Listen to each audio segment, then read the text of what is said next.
What's up, everybody? We are back. John Delarose here, the leading Hispanic voice in science fiction.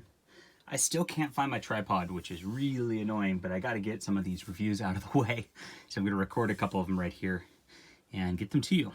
So I read The Fantastic Four, The Coming of Galactus, which is the Epic Collection, Volume 3, from 1964 to 1966, covering issues 33 through 51 in annual number 3. This is Jack Kirby and Stan Lee's work here. And, I don't know. Everybody says this is the best stuff. And I read Stan and Jack's Thor last year. And I have to say that so far holds a little bit better for me. But I've always kind of been a Fantastic Four fan. Maybe I just overhyped this in my head too much. But we'll get to it. At the beginning of this, there's just a few one-off stories. And maybe that's where I was kind of let down the most. I feel like, you know, they're still finding their footing. What's going on here? They're getting Bill Everett's character, the Submariner, back. And this one, they're actually helping fight with the Atlanteans against a new underwater menace. Look at that. Jack Kirby's awesomeness. Just bombastic. I do love the art. And I do love it all the way around. And Submariner doesn't even know they help him, which is the sad part of this by the end. And then it goes into, what do we got? This Mr. Gideon guy, who's a rich guy, who just sets the Fantastic Four against each other by making them think they're scrolls and fake, and ends up killing his daughter because he's trying to be too ambitious. Very sad. And then it gets a little more interesting from this point, about this point forward. It creeps in how interesting it gets. I guess it's a slow creep, and then suddenly it just like sets fire. Is what's going to happen. And we introduce a character called the Dragon Man here, who's just like a thing brought to life at the middle of this, and it turns out he really likes Sue Storm. Who wouldn't? And then he kind of disappears after that. And now we start building a plot, and we get the Frightful Four introducing this gal Medusa. Becomes very important soon, along with the Trapster, who gets his name, the Trapster, during this. The Wizard and the Sandman from Spider-Man becomes a very interesting group that tries to take down the Fantastic Four. And on the personal side, Reed Richards and Sue Storm are engaged and have a party. All the X-Men show up. You can tell they're trying to promote the X-Men pretty hard through this, as there's a few appearances through this era, and I think that X-Men wasn't selling so well at this point, because it was kind of just like a poor man's Fantastic Four.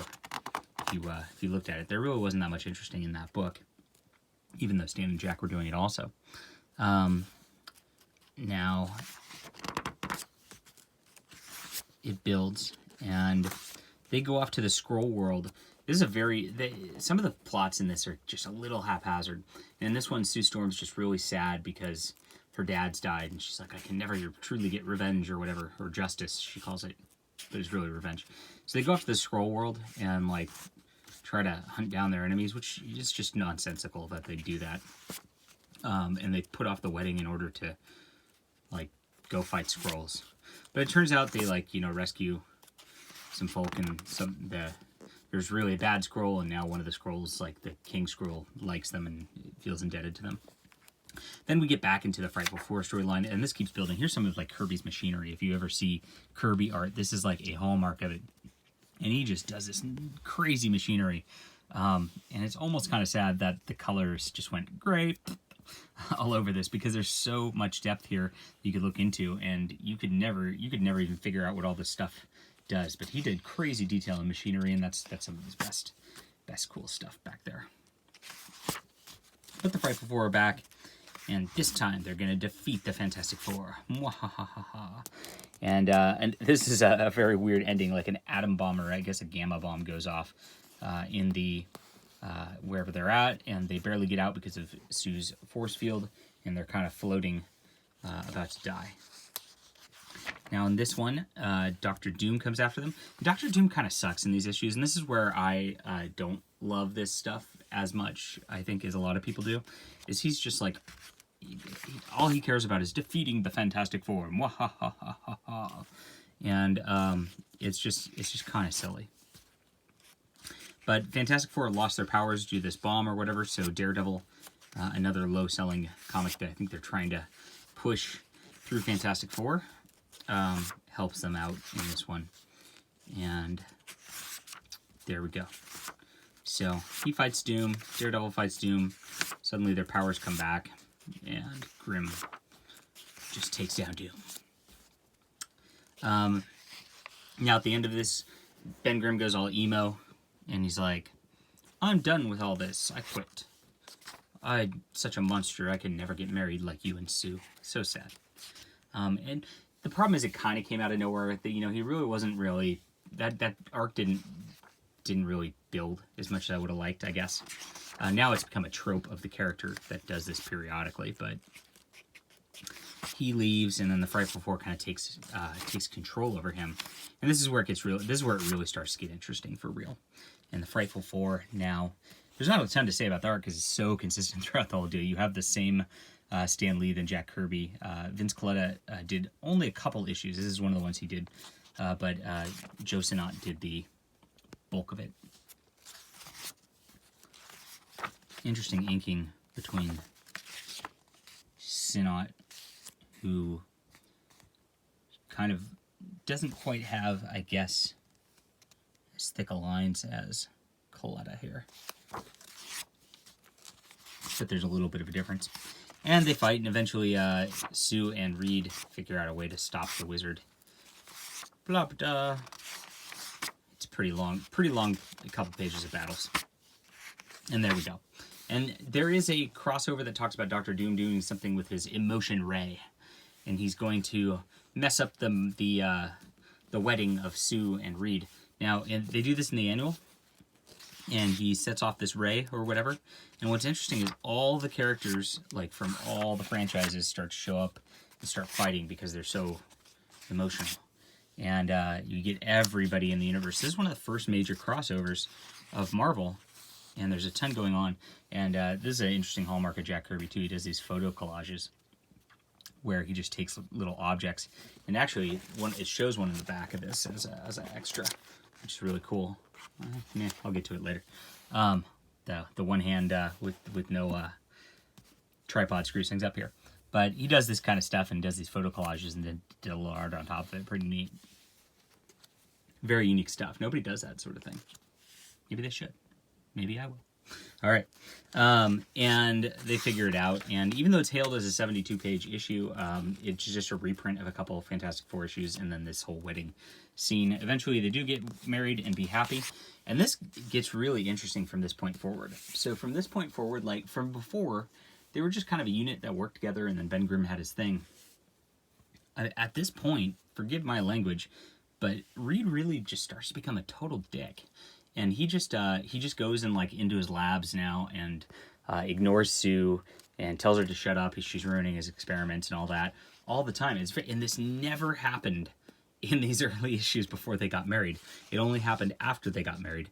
So I guess he changed things. So here is where it really picks up yet again, and we start to meet Gorgon, and we learn about Medusa.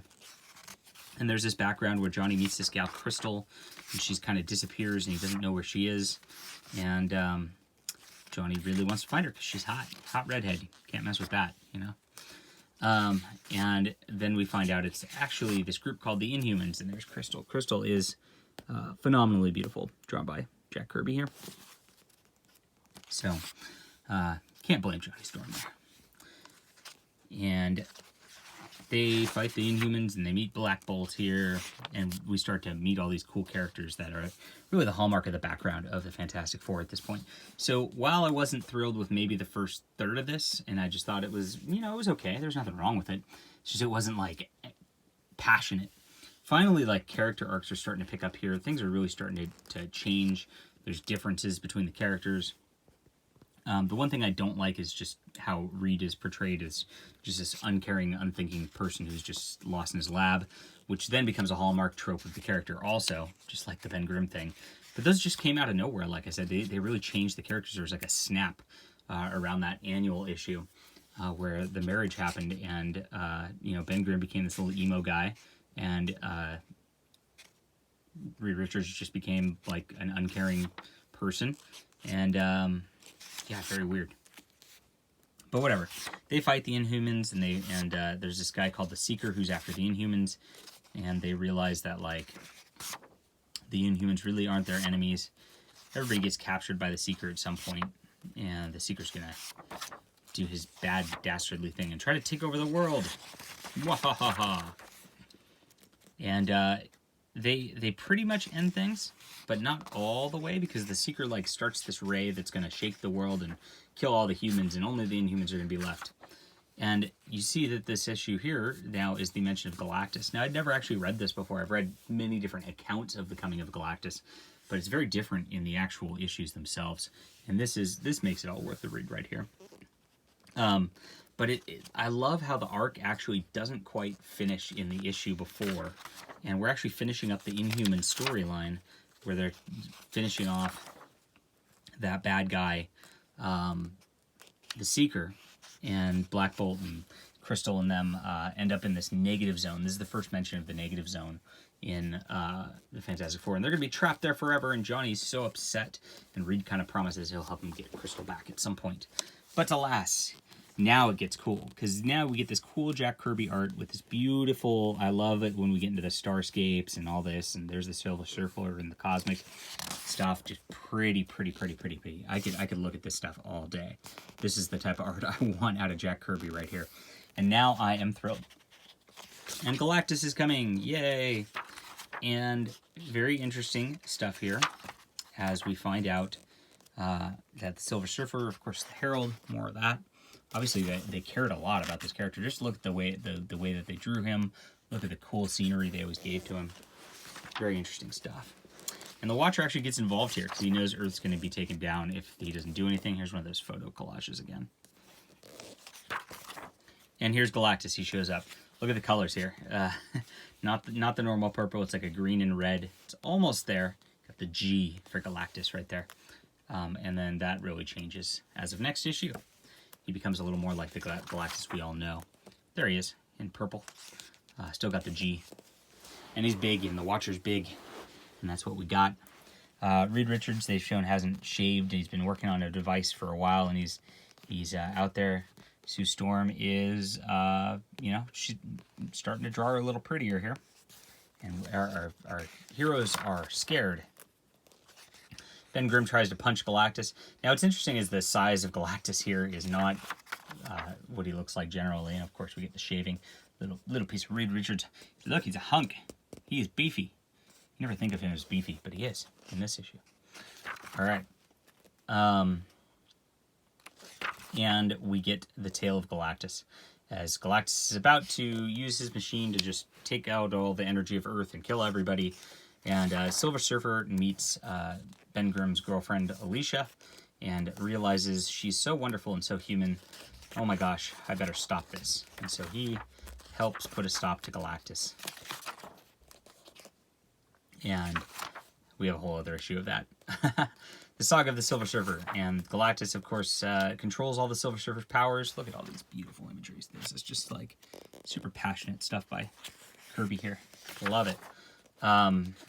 And, of course, we get the win.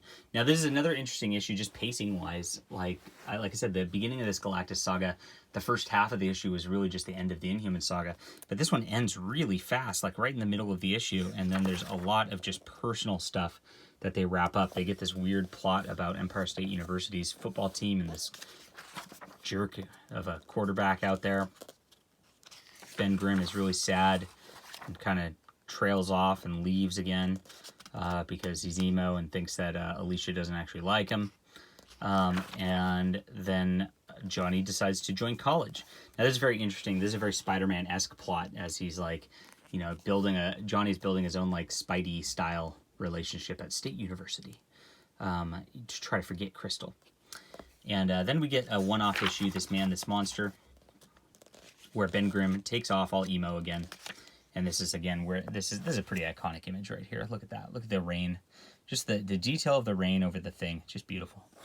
But now it's becoming like the trope of the Thing as he runs off and does this thing. And there's this one guy who's a professor who's like jealous of Reed Richards, so he actually steals the Thing's power, goes into one of Richards' experiments. Here's some more Kirby cool machinery. And they enter this like other dimension, and he has to pull Reed Richards back. And here's another photo collage with Reed Richards. Sweet. And he plummets to his death, but saves him. And then Ben Grimm comes back and doesn't even know what happened. And they're like, oh, we missed you, Ben. Yay.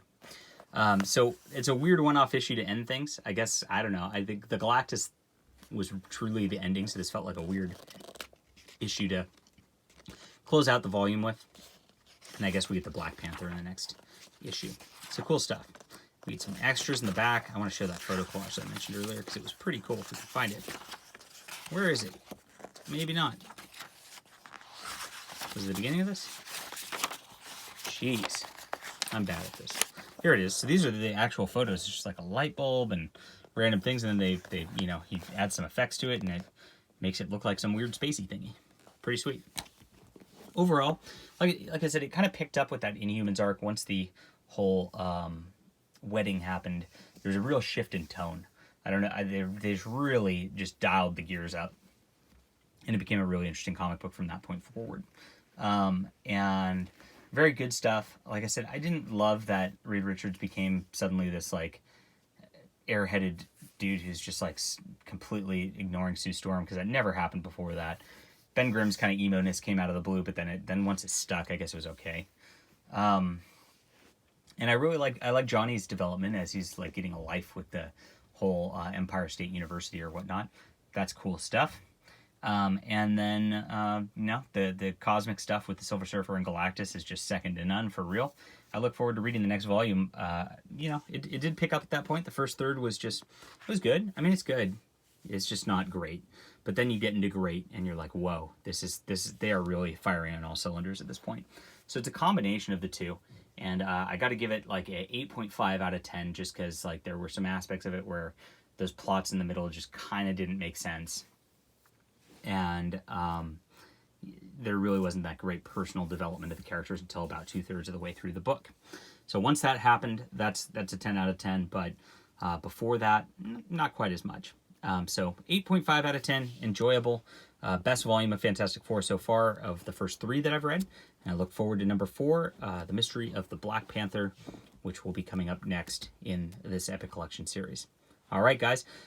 Leave a comment down below. Hit that like and subscribe button. Let me know what you think of this era of Fantastic Four, and I will be back.